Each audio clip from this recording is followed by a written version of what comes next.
В 2025 году 80-летие Великой Победы. Подготовку к этому масштабному событию нужно начинать заранее, подчеркнул глава Коми на заседании Оргкомитета «Победа». Одно из направлений – это сохранение памяти о наших дедах и прадедах, защищавших страну в Великой Отечественной войне, а также защита исторической памяти. Сегодня эта работа усилена во всех муниципалитетах. Ольга Коняева продолжит. Комиссия Оргкомитета «Победа» побывала в Ухте и Кайгородском районе. В первую очередь отметили работу на местах по патриотическому воспитанию детей и молодежи в учебных организациях. Встречи с ветеранами, бойцами специальной военной операции, участие в поисковом движении, патриотических акциях, в благоустройстве памятников и воинских захоронений.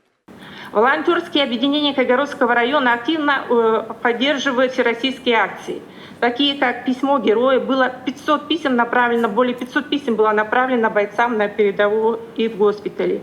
«Окна Победы», «Георгиевская лента», «Красная гвоздика», «Флаги Победы», «Свеча Победы».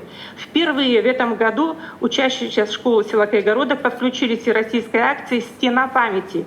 В Ухте реконструировали мемориальный комплекс «Вечный огонь», памятники славы защитникам Отечества в поселках Ярига и Водном. Установили памятные знаки и мемориальные доски участникам Великой Отечественной, привели в порядок 54 могилы фронтовиков. На Успенском кладбище определено место для воинских захоронений, аллея славы для бойцов, погибших в ходе специальной военной операции.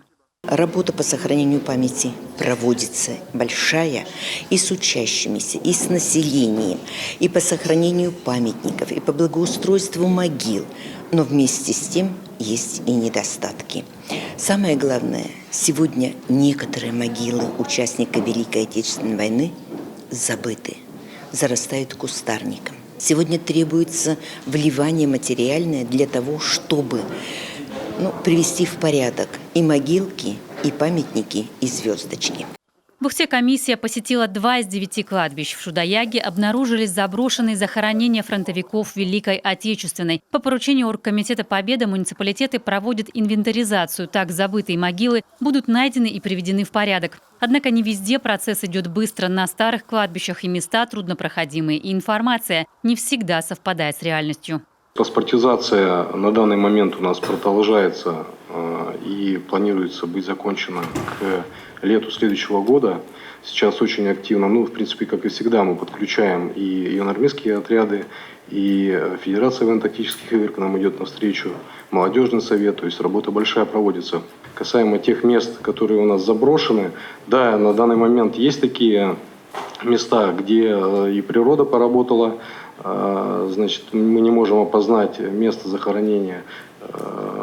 И опять же, где знак стоит со звездочкой, но по факту человек не является ветераном Великой Отечественной войны, тут есть нюансы.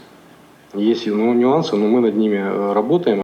Ассоциация ветеранов боевых действий МВД и Боевое братство выпустили книгу о георгиевских кавалерах, героях Советского Союза, уроженцах нашей республики. Впереди еще 2 издания. Одно посвящено оленеводческим батальонам, другое о ребятах, воевавших на Северном Кавказе.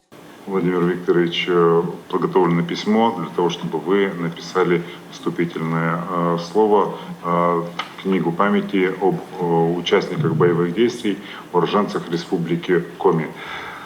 На следующий год у нас отмечается 30-летие начала контртеррористической операции в Чечне и 15 лет окончания контртеррористической операции в Чечне. Большой вклад в сохранение памяти о наших воинах вносят поисковики. В этом году 2 десятка лет как появился и продолжает работать самый первый наш поисковый отряд «Северная звезда». Ольга Коняева, Дмитрий Ведерников, телеканал Юрган.